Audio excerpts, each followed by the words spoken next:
I just want to confirm when people get wrong information, like they have in the last 9 years, what it does. So it took me years to learn to maintain and live with um, disability. So I was mugged and robbed November 30th, 2007. My living home environment is extremely important. It's part of my recovery. My inside space is extremely important just as much as my outside space, and my outside space being convenient in the city. Okay, my eye has now been ignored as well. Look, there's nothing you can do with it. I can't say it's ignored. There's nothing I can do with my left eye. If you ever look at the photos of me when I was robbed, you'll see that my eye was badly damaged. You see when I'm in a Glasgow coma scar 13, there's photos that John Cabino took of me, my partner, and I was in St Vincent's Hospital. So the photos that what he did, what he took, I was still in a Glasgow coma. So you can see me in a Glasgow coma in November 30th, 2007.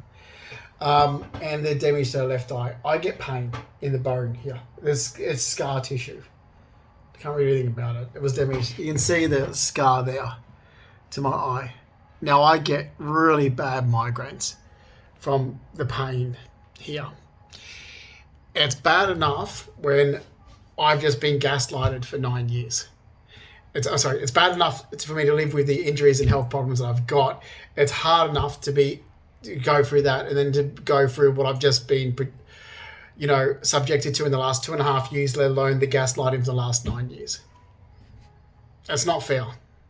I am someone living with a disability. Whether it's a disability that other people want to recognise or not, or it doesn't suit that organisation. Don't care. I've had injuries and health problems and I don't need the crap that I've been put through. It's that simple. When I talk, I know myself better than anybody else. If I'm telling you, like I've told several people, including the organisation of Mind Dog, other groups and organisations, disability organisations, social and support workers, do not come into my area of residence. Do not pry into my life.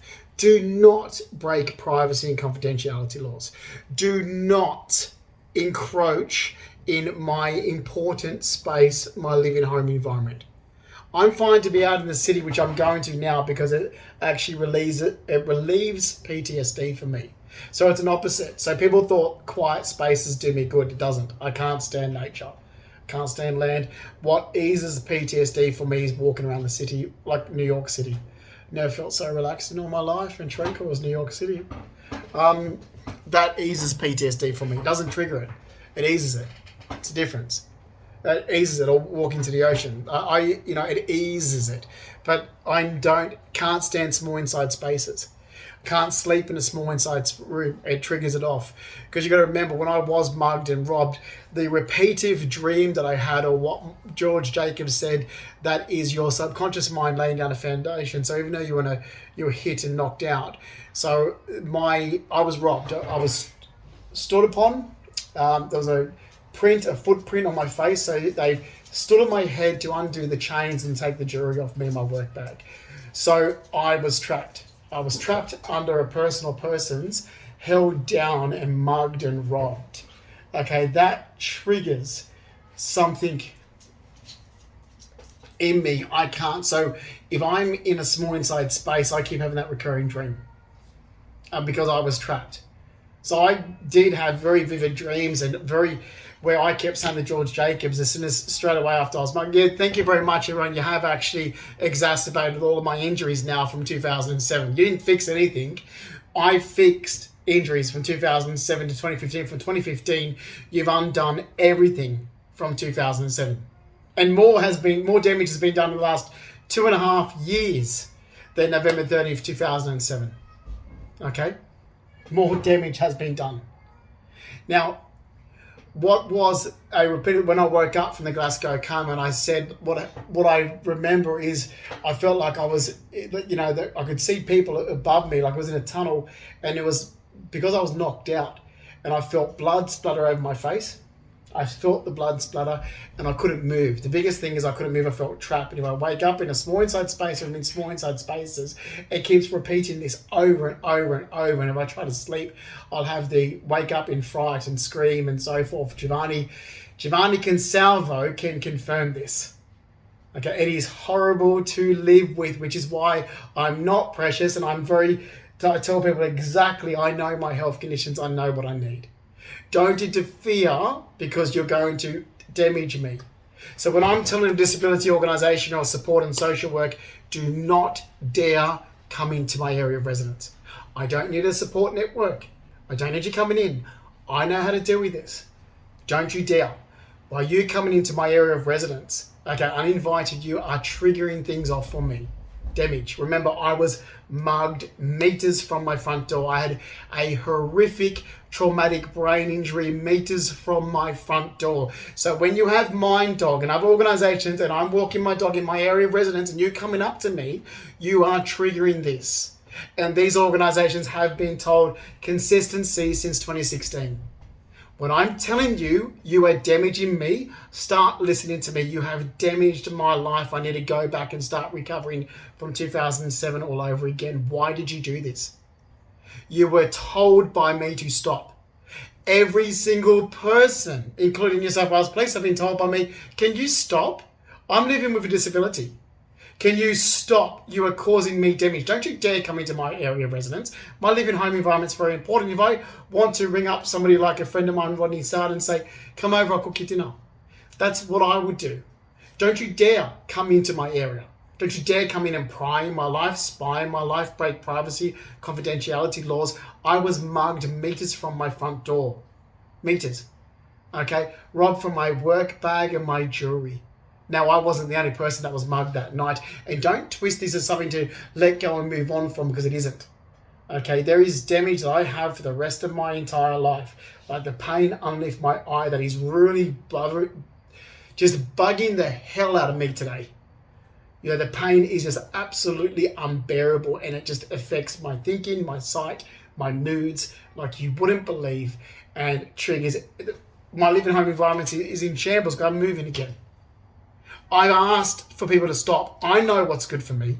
Don't interfere with it. But I'm telling you to not interfere, and I'm being very specific. Oh, you want to help? Good. I'll be very specific to what I'm telling you I need help with. So you listen to me and you don't do other things what I've said. Don't do that. That's damaging me. I had Mind Dog coming into my area of residence in Woolloomooloo, and they did. Okay, Gail O'Grady went in, and this was really pissed me off with Giovanni Consalvo and his friend, that she calls herself Alice now, Gaynor Dan. Now, comes in, introduced me to Gail O'Grady as somebody, I can't remember what she said, her name was, and she's from Palm Springs. No, she's fucking not. She's Gail O'Grady from Mind Dog Organisation, who lives in Glebe, who's now moved to the Blue Mountains, you fucking asshole. Don't play your games, Giovanni, because your games caused the damage. Your games prevented me from returning to work. Your games got you a job, and compensated. Your games destroyed my life. Giovanni Consalvo's games destroyed my fucking life. His little bullshit games that he plays. Go back to Adelaide. Seriously, fuck off back to Adelaide, because that's where you're from. Your games destroyed my life. And stop people listening to me. So that Gail O'Grady, seriously, police should have arrested her for that. That's breaking prying laws. And if police don't know what prying laws are, brush up on the legal system, because it's still an offence. Being in or around the area of residence of someone's live, work or social area where they socialise with the intent to pry, monitor and surveillance is a criminal offence that does carry a jail sentence. So don't harass me for reacting to the unwanted attention, unsolicited and uninvited attention by myself that you people have let go towards me for 10 years almost. Okay, for 9 years, almost 10. Okay, don't harass me over my reactions to your unwanted criminal behaviour towards me in the last 9, almost 10 years. Because that's what you're doing. More damage has been done to my life in the last 2.5 years than the initial being mugged and robbed November 30th, 2007. More damage has been done to my life, especially with the gaslighting, in the last 9 years than initial injury. And don't fucking listen to an ex-partner. He's an ex-partner. He wasn't a carer. And he spread bullshit lies about me anyway. and told people he was doing all this bullshit that he was never fucking doing. I barely saw him when we were together. You listen to me when it's in relation to me, and that's it.